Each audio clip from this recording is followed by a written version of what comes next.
Hi. Here we are in week 9. It's amazing. We're almost done. This is the last week of the course, and that gives you a week before the next course starts. So this is our last week together. This week we'll take another step, the last step of our explorations together at this time.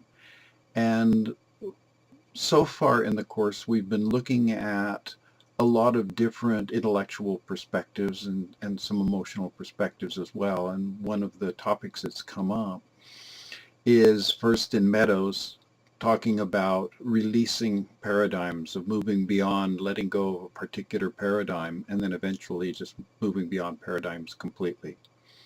And then we got to Wilber talking about the three different eyes of the flesh and the mind and the spirit. And the question arose and has been lingering, well, how do we do that? How do we move from the thinking mind? How do we develop and explore these regions beyond the mind? So one of the exercises this week, one of the assignments, is to actually explore beyond, to take a look inward.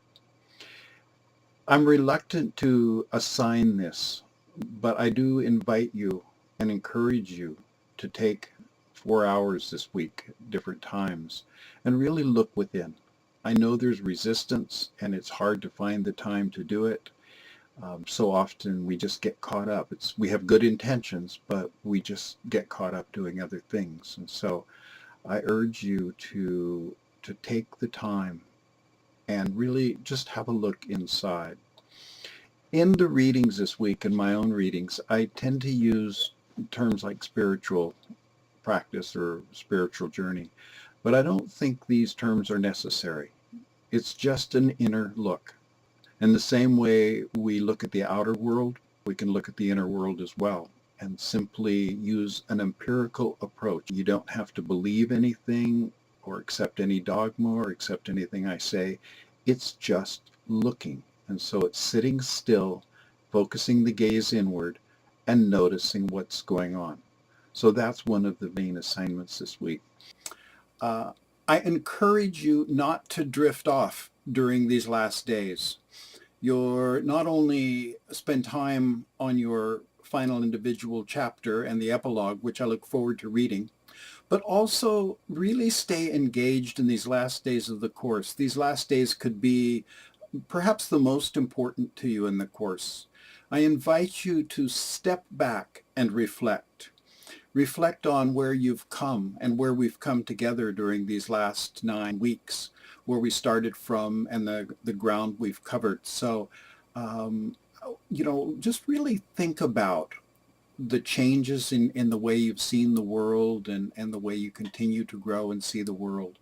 I think that you'll find that really valuable to you.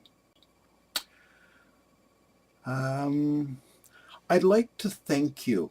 I don't have a lot to say this week. There is a 20-minute audio podcast as well with a bit more information in it. But for this video, I just wanted to engage with you for a few minutes and to really thank you for everything you've brought to the course. It's really a remarkable opportunity for me to engage in this course. I feel privileged to have spent this time with you.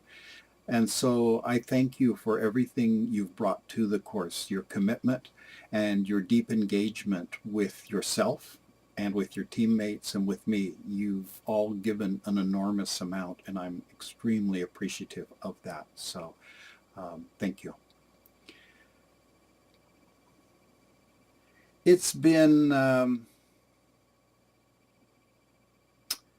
don't know what else I need to say. I think that's pretty much it. As I say in the audio, I invite you to make any comments you wish to make to the journal function in the week on the Week 10 website.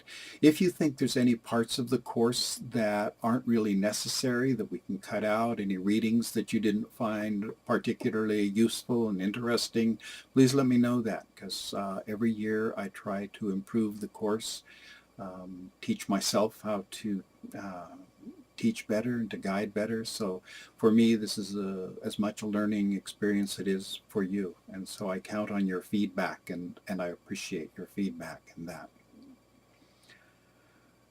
If I can be any help to you in your coming courses or your thesis, you know where I am. Please feel free to contact me.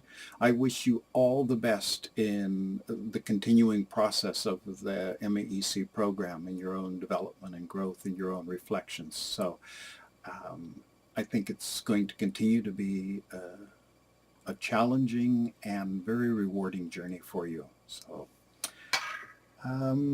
I wanted to just finish up by reading a poem that's from the spring equinox of the year I lived alone in the wilderness. That's 6 months different, so it was September 22nd. And this is the poem I wrote that day. Time is a worm, a caterpillar, a grub. Minutes creep into days, days trudge toward the end of the week.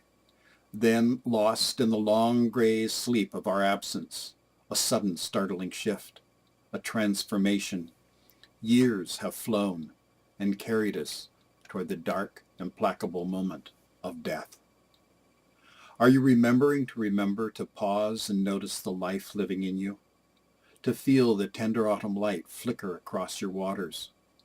To drift with the clouds and mist into the mountains and canyons of your soul?